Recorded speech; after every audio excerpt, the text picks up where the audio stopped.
I teach Marines to spot enemies from 500 yards, but I failed to notice the one lying beside me each night. When my 19-year-old stepson began secretly recording conversations, and my children became my source of intelligence, I realized that my wife wasn't just being unfaithful. She was orchestrating something that could tear down everything I had worked for. The note I left on her phone at 5 a.m. marked the start of the most crucial battle of my life.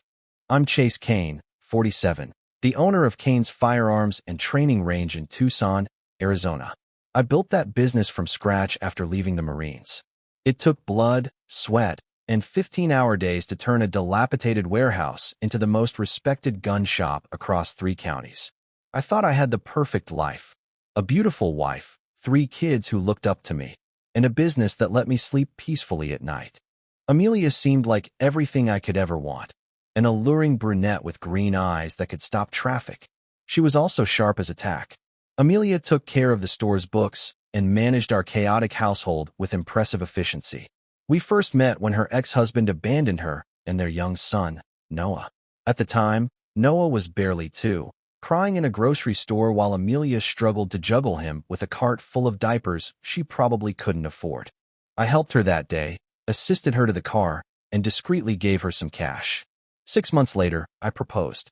By the time Noah was 4, he was calling me Dad. Later, we had Oliver and James. For 17 years, I had the family I had always dreamed of. I thought we had something genuine. Sure, we had our tough moments. What couple doesn't? But Amelia always seemed dedicated. She packed my lunch every morning, kissed me goodbye, and urged me to be careful at the range. She never complained when I stayed late to do inventory or help customers sight their rifles. The first hint something was off came 3 months ago. Amelia began going to bed earlier, claiming exhaustion from managing the store's finances. She'd be asleep when I returned home after locking up, or at least pretended to be. Then the phone calls started. They always came when I was either in the shower or outside cleaning my truck. She'd answer with the sweet tone she reserved for customers, but when I asked who had called, she'd brush it off, just her sister or a telemarketer. But her sister lived in another time zone, and telemarketers didn't make Amelia laugh like a schoolgirl. The real wake-up call came last month at Oliver's basketball game. I was sitting in the bleachers, cheering for my 14-year-old, when I noticed Amelia texting intensely. She was supposed to be watching the game, but her eyes never left that phone.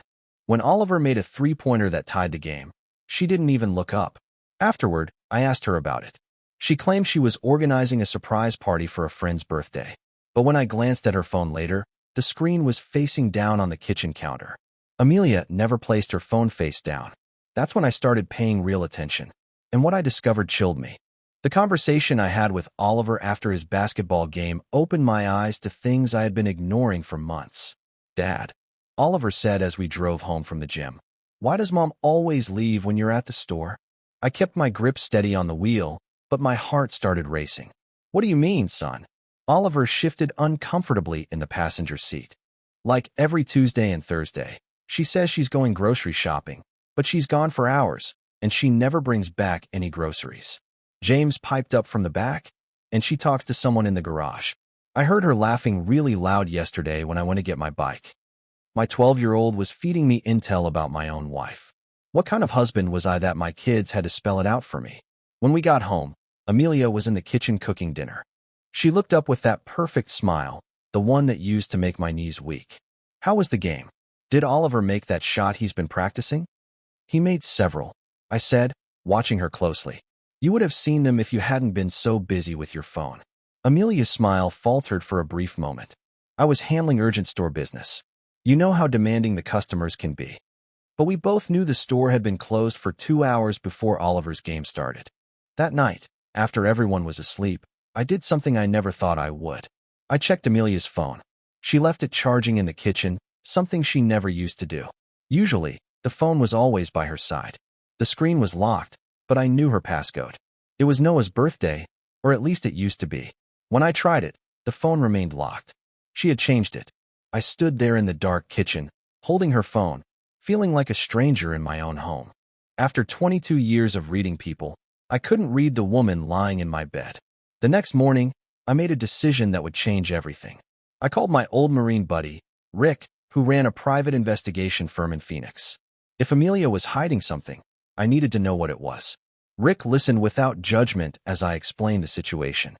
Chase, he said finally, are you sure you want to go down this road? Sometimes it's better not to know. I've got 3 kids to think about, I replied, and a business built on trust. If my own wife is lying to me, I need to know the truth. Rick agreed to help, but he warned me that gathering solid evidence might take some time. I told him I'd already been patient for months. What were a few more weeks? Little did I know how wrong I was about the timeline. 3 days later, Rick called me with news that made my blood boil. He had followed Amelia to a hotel on the outskirts of town, one of those places that rents rooms by the hour and doesn't ask questions. She met a man there, tall, lean, with prematurely gray hair and an expensive watch. His name was Preston Holloway, a real estate developer from Phoenix. Divorced with no children, drives a BMW that costs more than most people earn in 2 years, Rick told me over the phone. I was cleaning rifles in the back room of my shop when Rick called. I had to put down the gun I was working on to stop myself from doing something rash. The weight of the weapon in my hands reminded me that I was trained to handle threats, but this wasn't an enemy I could defeat with superior firepower. How long has this been going on? I asked, trying to keep my voice steady. Based on the hotel receipts I've pulled, at least 6 months. Maybe longer. This Preston guy has a system. Always pays cash for the rooms, but uses his credit card at nearby restaurants. Sloppy for someone who thinks he's being clever. 6 months. While I was working 16-hour days to keep our family business afloat, getting up at 5 a.m. for shipments and staying late to help customers sight their rifles, my wife had been sneaking away to a cheap motel with some smooth-talking city guy. There's more, Rick continued. I did a background check on Preston. He's known for targeting married women with successful businesses.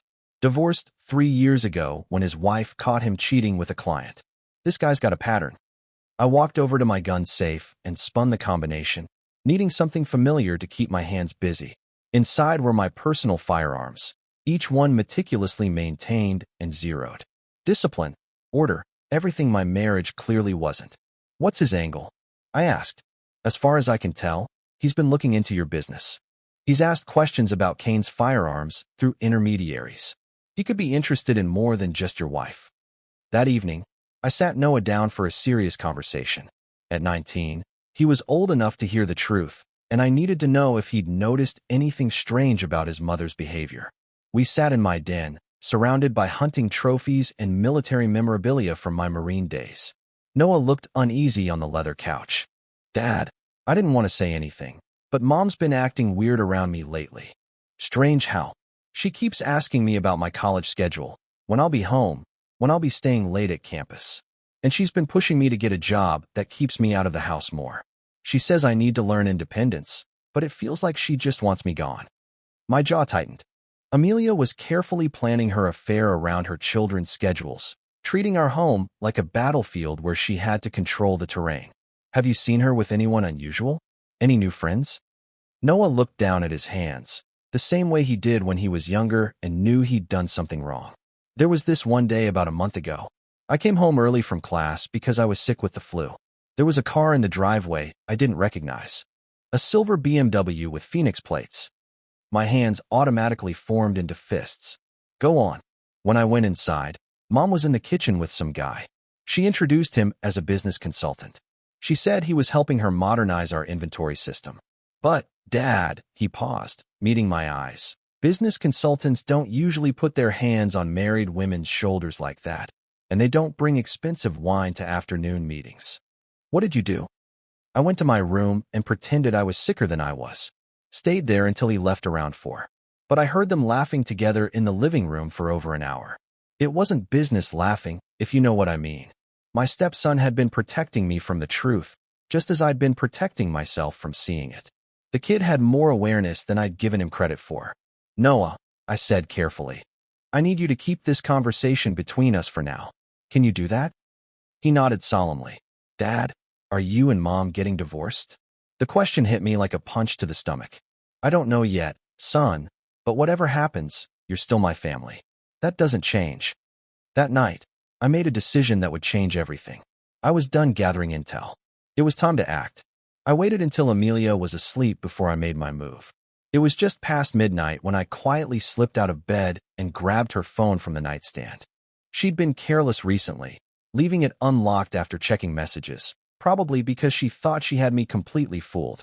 What I found in her text messages made my stomach turn. Months of messages with Preston, planning secret meetings, complaining about how boring I was, how she deserved better than a gun shop owner who smelled like gunpowder and had no ambition. But it was the photos that nearly destroyed me. Pictures of them together at expensive restaurants I couldn't afford. Vacation spots I'd never seen. Her wearing jewelry I'd never bought her. One photo showed her in a red dress I didn't recognize, laughing at something Preston had said, looking happier than she'd been with me in years. The worst part was a message thread from just last week. Amelia had written, "Chase is so predictable. Up at 5, coffee, shower, work until dark. He thinks providing for us is the same as loving us." Preston replied, "Soon you won't have to pretend anymore. Once the divorce is final, we can start our real life together. Maybe take over that gun shop and turn it into something profitable." They were planning to take not only my life's work, but also destroy my family.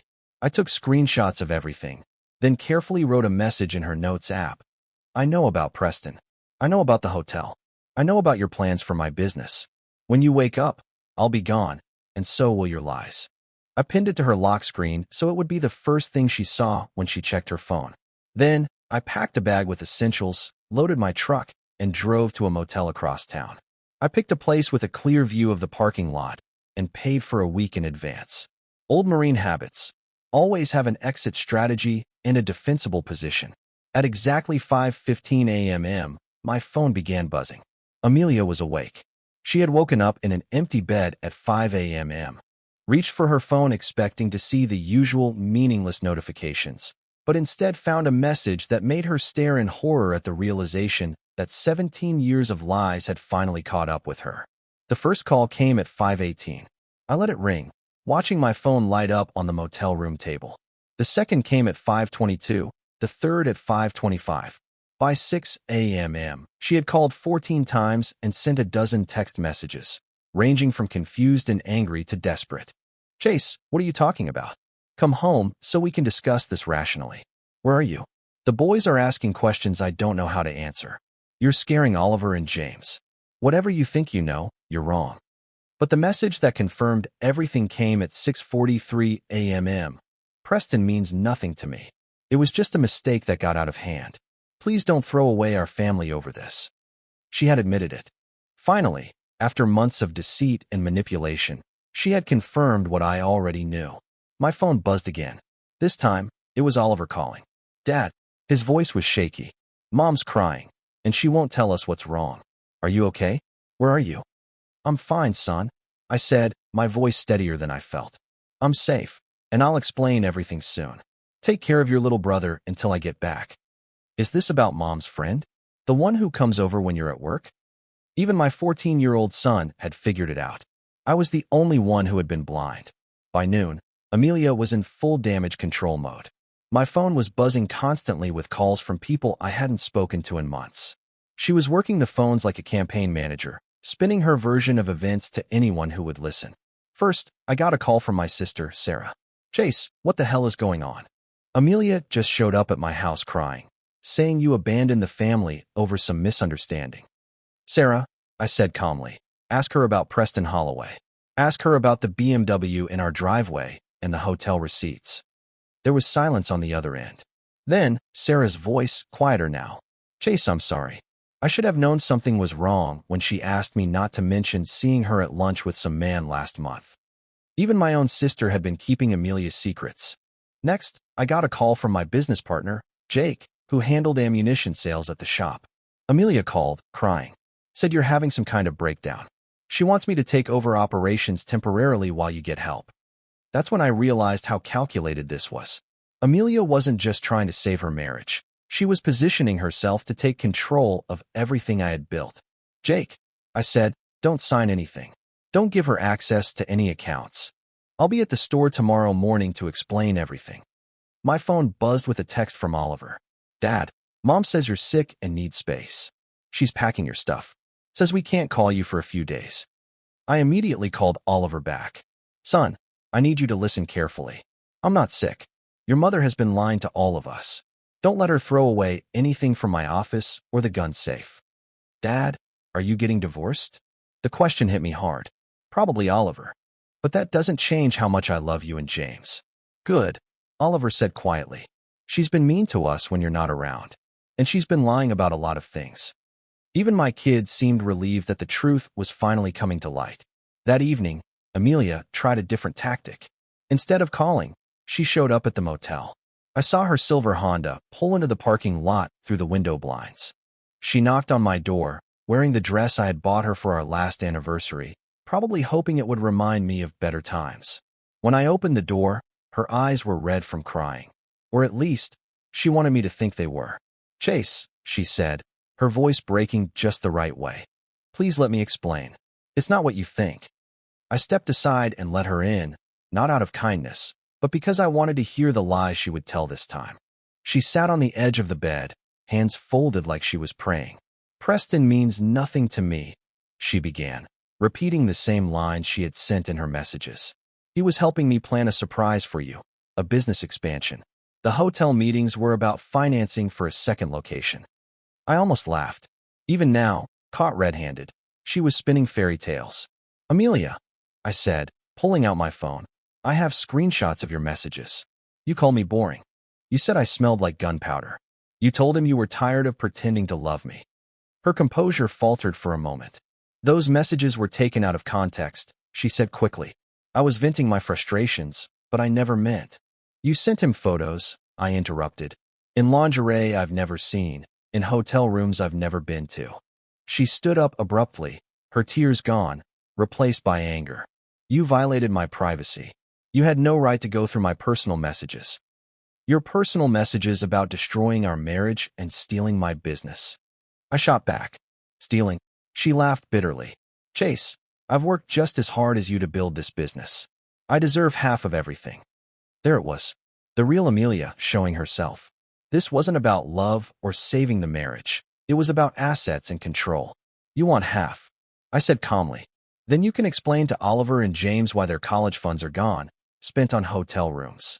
You can explain to Noah why his stepmother threw away 17 years of family stability for a guy with a BMW. Her face went pale. You wouldn't use the children as weapons. I'm not using them as weapons, I replied coldly.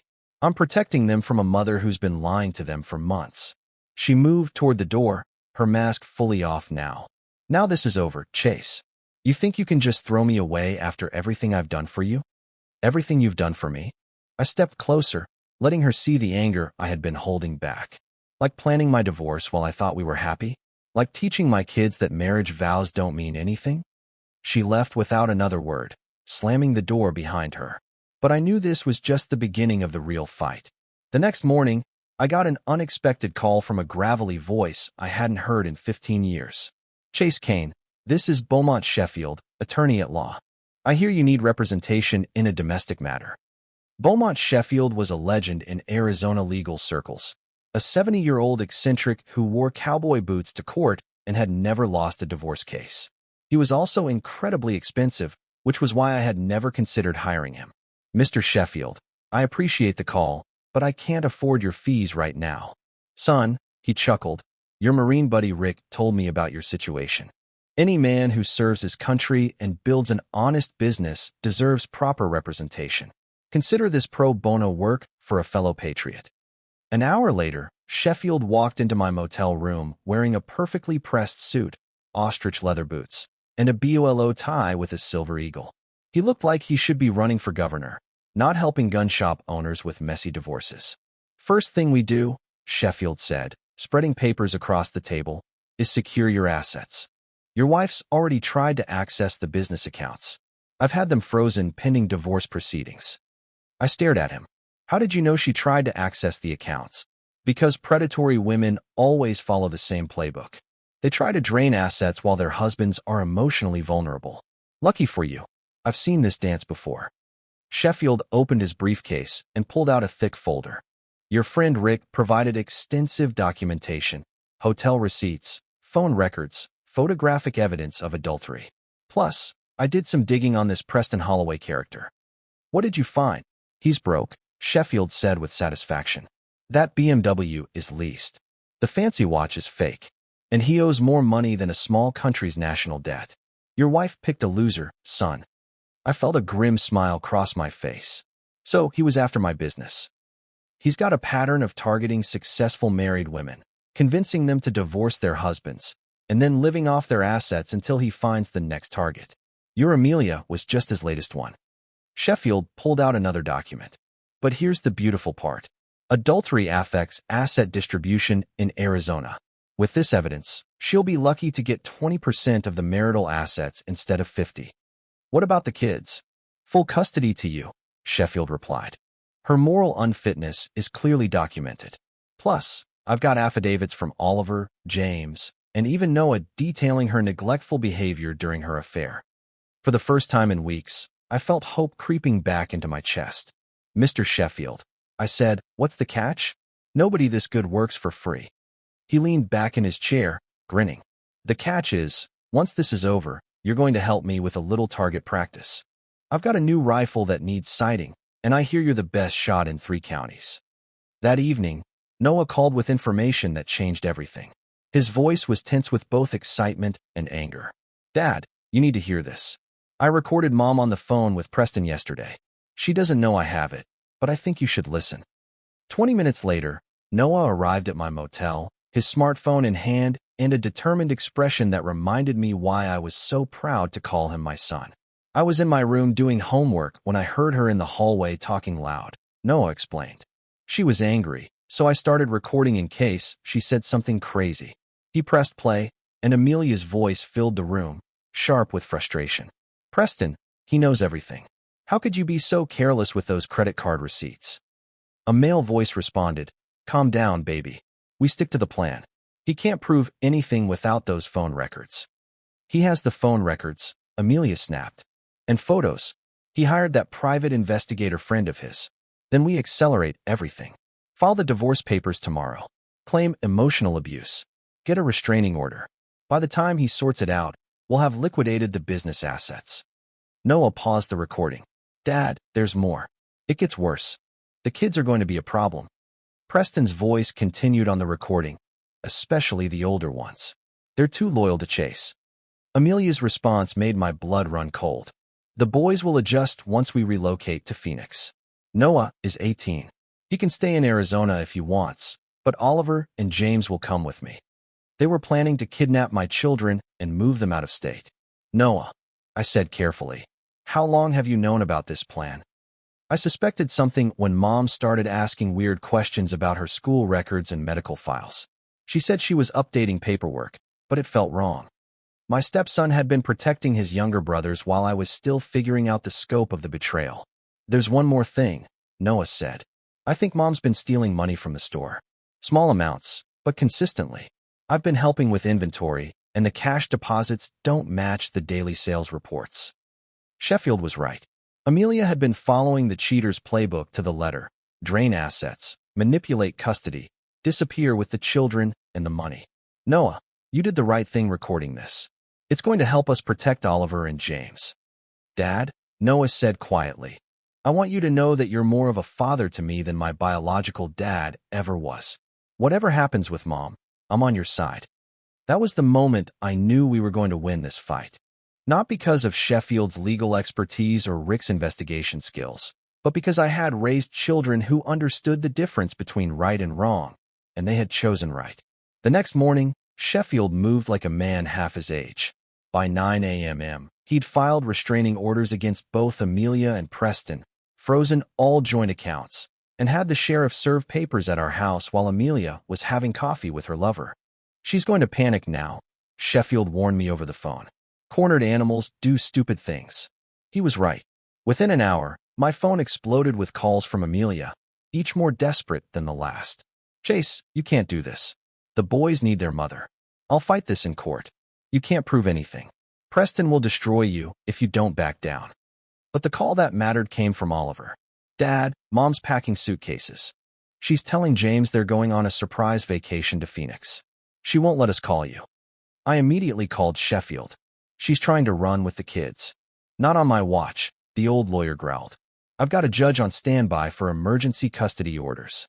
2 hours later, sheriff's deputies arrived at my house, just as Amelia was loading my sons into Preston's BMW.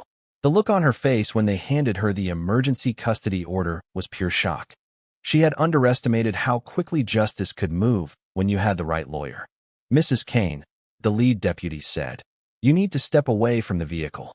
The children are coming with us to their father. This is kidnapping." Amelia screamed, "He's mentally unstable." But Oliver and James ran to me the moment they saw my truck, relief flooding their faces. "Dad," James whispered, "we were scared she was going to take us away forever." That evening, we had a family meeting in Sheffield's office. All three boys sat around the conference table while Sheffield explained what would happen next. "Your mother will likely face criminal charges for attempted theft and conspiracy," Sheffield told them. "The evidence is overwhelming." Noah spoke first. "Will she go to jail?" "Possibly. But that's not your concern anymore. Your father has full custody, and Preston Holloway is facing fraud charges of his own." Oliver looked up at me. "Dad, are you okay now? You seem different, stronger." I thought about his question. 3 weeks ago, I had been a man in denial, making excuses for a wife who was systematically destroying our family. Now, I was a man who had fought back and won. "I'm better than okay, son. We all are." Sheffield smiled. "Gentlemen, your father is one of the strongest men I've ever represented. You should be proud of him." As we left the office that night, I realized something important. I hadn't just won a legal battle.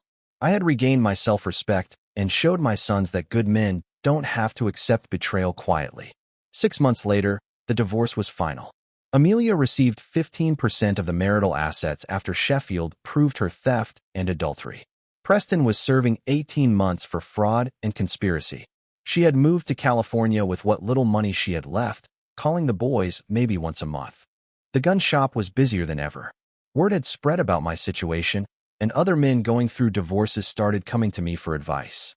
"There's something about a firing range that makes men open up about their problems," one customer told me.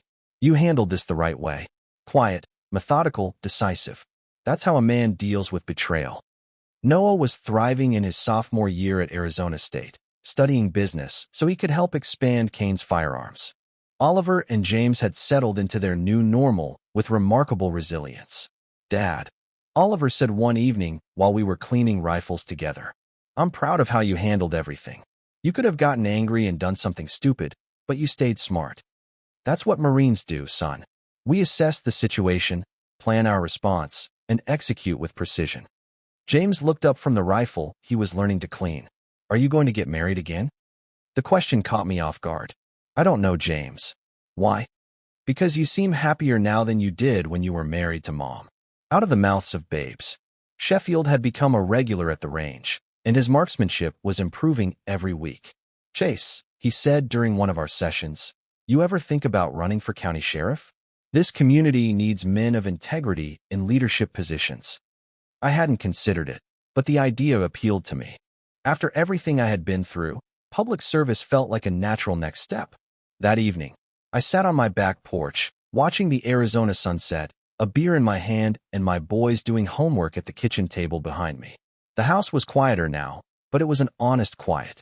No lies hiding in the shadows. No betrayal lurking behind fake smiles. My phone buzzed with a text from Rick. Saw the news about Amelia's sentencing. 6 months for theft and conspiracy. Justice served. I deleted the message without responding. Amelia was part of my past now, and I was focused on the future. The future I was building with my sons, my business, and my self-respect intact. For the first time in years, I was genuinely happy. Not because I had won a battle, but because I had remembered who I was. A man who wouldn't accept lies, wouldn't tolerate betrayal, and wouldn't let anyone destroy what he had built through honest work and love for his family. That's what real victory looks like.